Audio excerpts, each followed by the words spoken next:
I almost put my seatbelt on.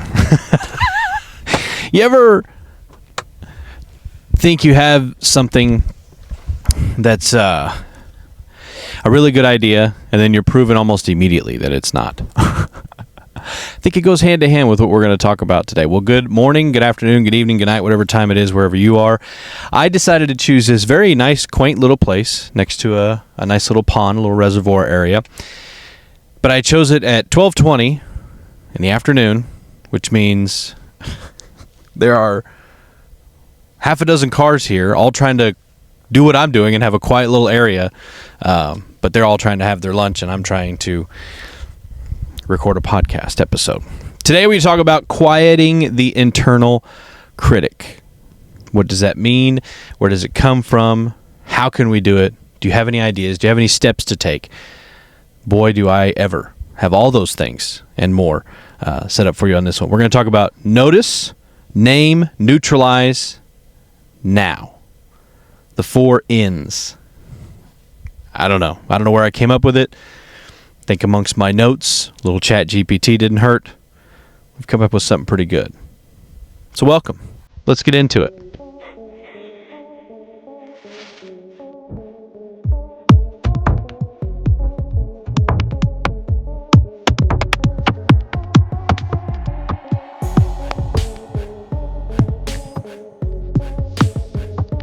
All right, quieting the internal critic. I don't remember where I saw this phrase or how I phrased it or got to phrasing it in this way. But I think it's because a lot of changes have been happening. Sometimes a lot of the changes don't warrant a lot of progress in my life personally. And I'm sure a lot of people have felt that way, which is why we do this. We talk about these things that are going on in my own life and try to make sense of them and then put them out there for the world to see. And hopefully, and my goal has been the same since day one. I have 2 goals always. One, this is a creative outlet for me. It's something that I enjoy doing. Helps me put my thoughts in order. Helps me express these things, talk these things off my chest. Try to fight that internal critic. And the other one is trying to put this information out there in hopes that it helps just one person. Because if it helps just one person, besides myself, then we've done our job. And a job that makes no money, which is a whole other conversation and part of the conversation that we're going to have here today. But the internal critic. I talked about the 4 N's whenever we first started. Notice, name, neutralize, and then now, which actually is now move, is the phrase. Notice. You recognize that the thought in your brain, while it sounds like logic, it's probably just fear. Our brains are trained to do basically 2 things. Protect us or implode on themselves and completely annihilate us. Protect us or destroy us, basically. And if you don't think that's true, I think you can look up pretty much anything online, any research, and show that it's pretty much always fight or flight. You're either getting protected or you're fighting till your death. And your brain is constantly trying to ruin you. For whatever reason, it's like it needs the bad thoughts and the anxiety to function just as much as it needs the serotonin and the ability to make you happy. And it's annoying. It's one of the most annoying things in the world. But whenever you start to kind of get a grip on your brain and what it's trying to do to you, and it's not doing it in a way, it doesn't hate you. It's trying to protect you or destroy you. But by destroying you, it thinks that it is protecting you because you're too anxiety ridden. You know what I mean? And it's the people that can come out on the other side and you're not destroyed, but that part of you is destroyed that I think makes the biggest difference. So you notice, there it is. I recognize that there's a problem. That internal critic is popping up again. Now I call that critic out by name. For me here lately, we talked about job, how this job is not really a job. Sometimes it feels like it's, I put quite a bit of work into it for no real return other than, mentally and hopefully to help someone else. But maybe someday this thing will make enough money to pay for itself and maybe I can fill out a, 1099? I don't know. I don't know the tax code. I'm going to have to figure it out though. Job. It's we've had a long discussion on this show from the very beginning. This is where it all started, was the fact that I lost my job. I was fired a week before my 8-year anniversary. You can go back to episode 1, 2, and I think 3 all kind of cover that entire topic. And since then, that was October 3rd of 2025. It is now April 15th. Speaking of tax day, quote unquote. What if we all just didn't pay our taxes? What are they going to do? Anyway, the job thing, I've had part-time jobs. Obviously, whenever you get fired, you can collect on unemployment as long as they approve you in the state. And in Illinois, they approved me, thankfully. It's been a huge help. It's not something I want to stay on. It's not something that I'm proud of. But it's amazing how those governmental institutions, while flawed and while taken advantage of by so many, whenever someone needs them, it's amazing how much that they actually do help. So much so that I got worried that I messed up on my last application and that I wasn't going to get my last month of benefits. Anyway, it's another topic for a discussion not on camera, that's for sure. But with the job thing, part-time jobs, did some full-time work, some consultant work, and made ends meet, along with the unemployment, made ends meet since that all happened. But the now after effects, you're going to have the month where it doesn't matter how happy you feel, or one minute you could feel the weight of the world has been lifted off your shoulders from that terrible place that you were working at, and you didn't even realize what a terrible relationship it was until you got out of there. Sometimes distance makes you either appreciate or truly despise where you came from or where you were before, and you had no idea in the moment. You thought that's just the way it was supposed to go. And mine, I'm an optimist, so I don't totally despise my time. A lot of my time there will definitely, that experience could potentially help me going forward. If nothing else, the street smarts, or the interactions that I got, or the connections that I made. If nothing else, that is what's helped me. And that's what I've found out about most things in life. It seems like I used to hate college, and I used to hate school in general, but I was a pretty good student. I just kind of got by.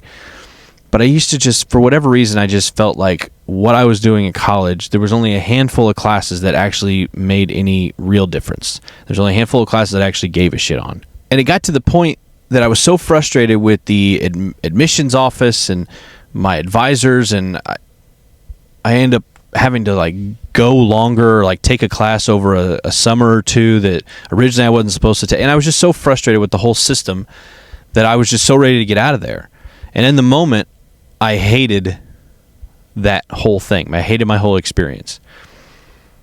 Now, granted, I'm not some sort of alumni. Whenever they call me and ask for money, it's like, well, A, I don't have it, but B, if I did, I'm not sure I'd give it to you, because there wasn't a whole lot that the school necessarily did for me that I feel would warrant putting money back into after I've already put all that money into. But again, the connections, some of the experiences that I made, and hell, even some of the negative things that happened.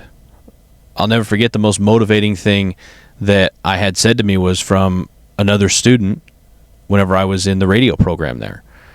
I was calling a sports game, doing play-by-play, and literally in the middle of the game, he was talking to me from the studio, and I had said a couple of things. I don't know. I remember the exact words, other than his words were, "We don't really have a radio voice, so." And not that I care about that, but, and I've always built my career in that field of, I don't really have this fake radio voice. The only thing I have is whenever I used to get going on the air, it was like an exclamation point. Everything was brought up a little bit. The intensity was a little bit higher. The smile kind of came out.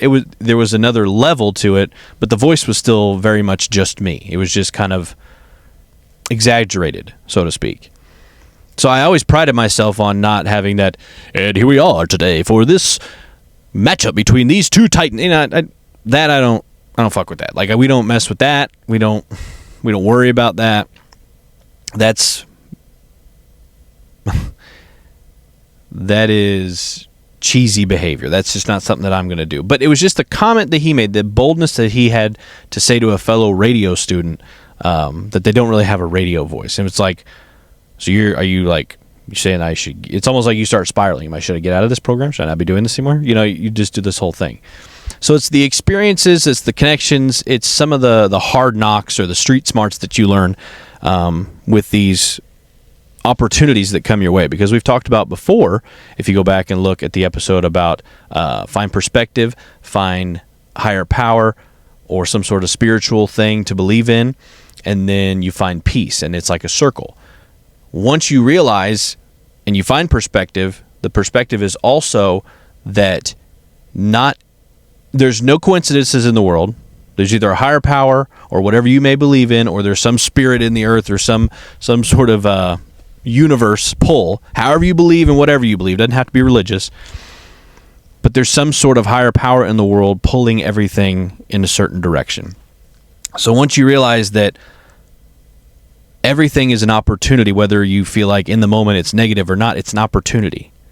It was not a mistake, it was an opportunity. There's no mistakes, there's no coincidences. Everything's an opportunity, and it's the next thing. It's all about the plan or his plan or whatever you believe in, and it's all about your purpose. Perspective, higher power, peace.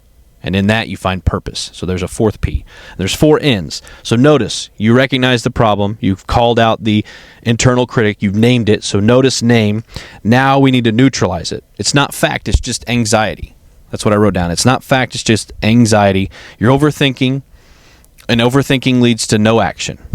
When you start thinking about changing your major, or you start thinking that you're not worthy of the marketing job that you're applying for, because that is my biggest thing right now is I've applied to no less than 15, maybe 20 jobs a day for the past, here lately it's been for the past week. Every day, minus a day or two in there.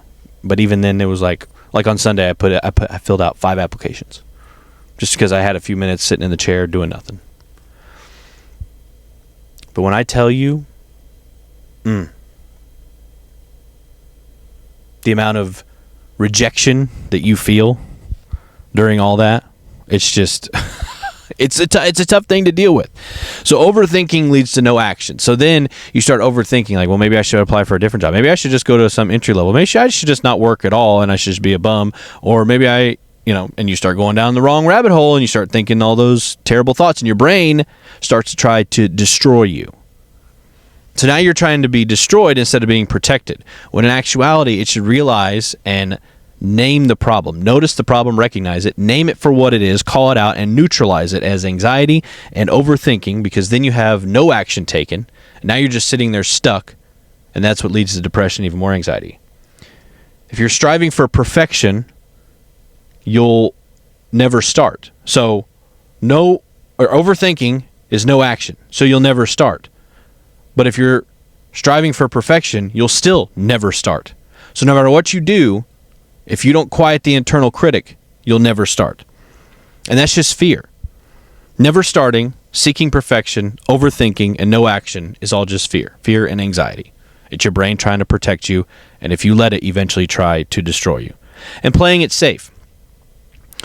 You think that playing it safe equals playing it smart, but it actually just means nothing. It means that you could literally interchange those two. You could say playing smart is playing safe, or playing safe is playing smart. When in actuality, you're not making any move towards what you view as a negative or a potential negative. It's like I tell my daughter all the time, the thing that she's the most scared of is what might happen.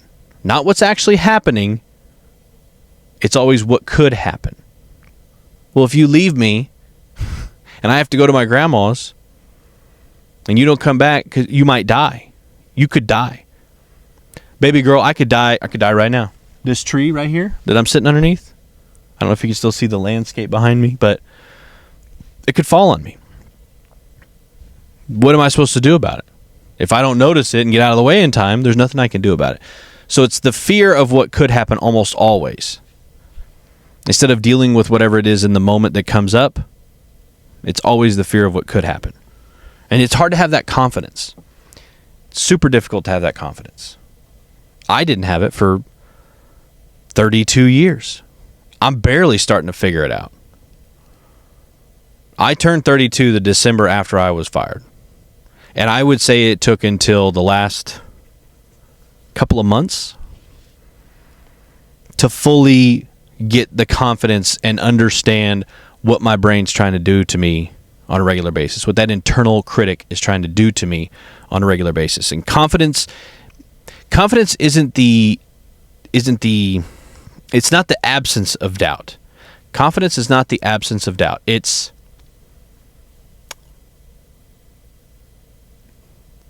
Confidence is not the absence of doubt.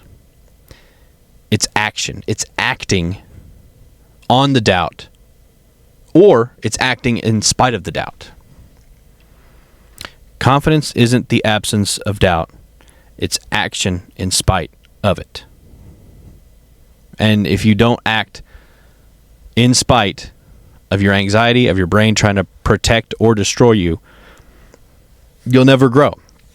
And you'll never be any different than anybody else ever was. And if you ever feel like you want to be different, or that you feel like you have a higher purpose, or you have a bigger purpose, or you have something to say or something to do in this world, even if it's on a very minute scale, we've talked about that before. It doesn't have to be this big celebrity, over-the-top thing where you're making millions and millions and billions of dollars. But if you feel like you have a bigger purpose in this world, even on the smallest of scales, then maybe it's true. And so why not act on that doubt and have the confidence to act in spite of your doubt in general? Because again, I feel like I've got a bigger purpose. Always have felt that way. Now I'm starting to realize that I think it is true. I just don't know exactly what that is. Maybe it's this. And I've said that before. Maybe it is this thing. Maybe this is the best episode that I'll do. And maybe instead of reaching just one person besides myself, because I always feel like I'm helping myself when I have these conversations, maybe if I help you, or I help 2 or 3 yous, then that compounds to 6, 7 yous that I've helped at that point. And then it's all worth it. All right, the fourth and final in. So we've got notice. You recognize the problem. You recognize that the internal critic is trying to come out. You name it. You call it out by name. You say what it is. It's just anxiety. It's just doubt. It's just my brain trying to destroy me. It's trying to protect me, but at the same time, it's trying to destroy me. You neutralize that problem. You realize that it's not fact. It's just anxiety. It's not fact. It's anxiety. You neutralize the problem, and you almost it's like, nope. It's like a bully. The internal critic and anxiety are just a bully on your brain. And you can either ignore them or you can fight back in spite of them and have the confidence and the bravery to do so. The fourth one is now, which is also actually now move. Make your move despite the false critic. Notice, name, neutralize, now move. Those are the 4 N's and how you quiet the internal critic. That voice in your head, it's not you. That voice in your head is not you. It's something you've learned and listened to for so long. It's learned behavior. That critic in your head is learned behavior. And in my life and the way things are going right now, I fight that internal critic every single day. With every single application I put in, that either gets rejected or I get ghosted or nothing happens of it. How many does it take for me to be like, maybe I should just pack up shop and not do this, or maybe I should just, do something else. It just doesn't matter.